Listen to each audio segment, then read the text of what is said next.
Hello, everyone. Welcome to the Boston Tea Party Podcast, part of the All Day Football Show. I'm your host, Jackson Kellogg, and this week we're on episode number 13, which puts us at week 13 of the NFL season. So, getting right into it, the Patriots are playing the Los Angeles Chargers today at 4:30. So, we will be going over predictions and analysis as always for the game, as well as weekly transactions for the week. So, getting right into it, week 13. The Chargers are sitting at a 3-10 record, I believe it is, or 3-9, somewhere along those lines. The Patriots are at 5-6. Chargers are just about out of the playoff hunt. The Patriots are still clinging by a grasp. Pretty much, if they lose another game, their chances are all but slim. So right now, this is a must-win for the Patriots if they want to continue their playoff aspirations. So right now, Belichick has a staple known about him for where I couldn't find the stat, but he has an insane record against rookie quarterbacks. It's an insane stat. I think it's somewhere around he wins more than like 80% of his games against rookie quarterbacks. It's a crazy number. Justin Herbert just happens to be the rookie quarterback for the Chargers and one of the only bright spots for their team this year, as he has kicked butt since taking over for Tyrod Taylor. And it makes you wonder how much worse this team could be, because they were originally going to stick with Tyrod Taylor for pretty much the whole season. But then Tyrod had his lung punctured, and in came Herbert, and he showed promise, and he kept continuing to develop and play as a pretty good starter. So we'll see how that defensive-minded Belichick brain compares to how Justin Herbert, he is a rookie, so you do see some rookie tendencies. He is a little, he makes poor decisions in when the pressure's on, as we've seen in games where the Chargers have to get a comeback victory. They just haven't been able to do that, which sounds like another team that they're playing today, the Patriots, who haven't been able to close out games as often as they would like. The two times they have been able to close out games against the Jets and Cardinals on game-winning 50-yard field goals by Nick Folk. So, with that being said, we'll go look at the offensive side of the ball for the Patriots. So, the running backs and wide receivers are going to be a necessity in this game, as always. Cam Newton has been inconsistent, to say the least, this year. He's had games where he showed that he can launch the ball, be a passer as well as a runner, and then he's had other games where he's fallen flat. I'd say the things to complain about Cam Newton this year, I wouldn't say it's his inaccuracy, but he seems to throw the ball into the dirt very often. He throws the ball very short against receivers, no matter the distance. So that's been a one knock on him this year, and in my opinion, the biggest knock is he doesn't stand in the pocket for very long. He's very jittery while he stands in the pocket. You'll watch him as he goes for a drop back. If it's a play that's supposed to be deep down the field, he'll prepare to launch it, bring it back in, and then just start, he'll get scared in the pocket, it seems like. And then he'll scramble out, get sacked, or only get a couple yards. You want your quarterback to feel comfortable in the pocket, and it just doesn't seem like Cam Newton is in that situation right now. So, granted, if Cam Newton if he's on his game today, that means next up you gotta hope that your outside weapons can help you. Right now, Damiere Byrd and Jacoby Myers are the starters. N'Keal Harry, he's kind of lost his role. He's been dropped down to the wide receiver and even at times wide receiver 4 position.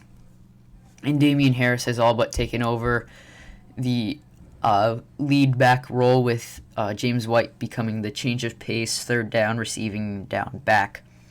So I think this game is going to come down to the running backs carrying the game. The Patriots are going to want to control the clock, keep the Chargers off the field, and wear down this Chargers defense that's been inconsistent this year and has given up a decent amount of points. So between Damian Harris taking first, second down reps, and then you throw James White in on third down, when you put James White in on third down, you really make it confusing as to what you're doing, because James White is a running back, so although he's used primarily as a passing back, he can still run the ball, and he's shown it this year. I believe both of his touchdowns last week were rushing touchdowns. I mean, James White's stats on the year, rushing on 26 attempts, he's got 88 yards. But even in that aspect, he's still a threat in the running game as much as he is in the passing game, and he's essentially the Patriots wide receiver 3. Whereas Damien Harris, who leads the Patriots in rushing right now with 110 attempts, 561 yards, which puts him at a 5.1 average yards per carry. That's an insane number and puts him at one of the top in the league when you take into account to the number of attempts and snaps. His longest run being 41 yards on the year, and he's got 2 touchdowns under his name this year. So he's definitely rushed better than Sony Michel has in his career here. I think the last time Sony Michel had numbers similar to that was his rookie year going into the playoffs against the Rams in the Super Bowl. He just hasn't been able to get those numbers since, which is why Damien Harris has taken over that lead back role. And then going into the wide receivers, the Patriots have had wide receiver issues throughout this whole year. Edelman was having a case of the drops during the year, but he did have an injured knee, which he was finally getting surgery on, so he's been out with that for a while. And then with that, Damiere Byrd and Jakobi Meyers have taken over the wide receiver 1 and 2 roles. Granted, neither of them are even wide receiver 1s, and it'd be very hard to say that they're even wide receiver 2s on other teams. I mean, Damiere Byrd, I think, would be a wide receiver 4 on the Jets. Same thing with Jakobi Meyers. So that's just saying something right there. But both these guys, they both have over 35 receptions on the year. Damiere Byrd has 502 yards, Jakobi Meyers 443 yards. Damiere Byrd being the only one with a touchdown from that group. So this game is it's gonna be tough to pass in, considering the weapons that the Chargers have in their secondary with Casey Hayward, and Desmond King. 2 very good defensive backs. It's going to be a little tough to pass it through the year, which is why I think the running game is going to be a very big necessity, which it might be a little tough this week with it's coming up later in the transactions. But Isaiah Wynn was placed on IR, which means we're going to be down a starting offensive lineman.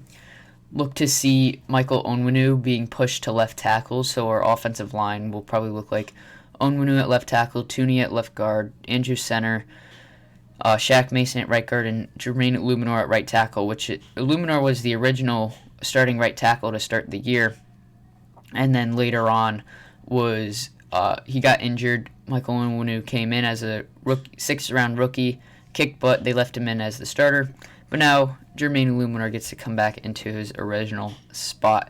So as long as the offensive line stays true to their top abilities, then the running game shouldn't be a problem. Running it between that inside offensive line group with Tooney, Andrews, and Mason is one of the best in the league right now, and you can't really get much better holes than they give for their running backs. So now flipping to the defensive side of the ball, when you look at the Chargers' offensive weapons, first thought that comes to mind is Keenan Allen. He's a top 10 wide receiver in this league, and he's very good at what he does. Mike Williams is their wide receiver 2. He's very talented, but he can be very spotty in his usage. He can either be used very little, or he can have a pop-off 80-yard touchdown. Looking at their running back crew, Austin Eckler is their main back. He's coming off of an injury, so we'll see what his production is going to look like. And then at tight end, they have Hunter Henry, who, when healthy, is a top 10 tight end in the league, but he's been injured very often throughout his career. So what I think the Patriots do is, what they should do here, I'll do what they should do first and then go over what they'll most likely do. You can easily take out this team with a base 4-3 formation. Even if you want to take out a linebacker, go 4-2-5, which is what they normally do. Get Lawrence Guy, Adam Butler in the middle, stop the inside play. Adam Butler had a great game last week against the Cardinals. You get Dietrich Wise, John Simon along the edges. I liked seeing Winovich as an off-ball linebacker. He's played well in that role. He got a sack last week. He leads the league in sacks. Not the league, wow. He's far from leading the league in sacks, but he leads the team in sacks at 3.5 sacks on the year for him. And then, so if you throw Winovich in an off-ball linebacker spot and also rotate between Bentley, Uche, Jennings, and Terez Hall at the second linebacker spot, that can have some help as well. And then at your 5 DBs, Stephon Gilmore and Keenan Allen, J.C. Jackson with his speed on Mike Williams because they can keep up with each other. You get Jonathan Jones in the slot as usual, and then you get Phillips and Duggar as your two safeties. You can throw either Duggar on Hunter Henry. You can do a whole mixture of things with that front. Adrian Phillips on Austin Eckler. You can honestly go cover one in this game because you don't have to worry about too many threats down the field, just about Mike Williams. So if you keep Devin McCourty in that back there, rotate between Jonathan Jones, Adrian Phillips, and Duggar. Two of those guys on, one off, rotating through depending on the offensive formations. And then you keep Devin McCourty as the one high safety. I think that's a very good look to stop this Chargers team because it makes it so that the only way they're going to be able to throw it deep is if they throw two players deep at once, get McCourty to bite on one, throw it to the other.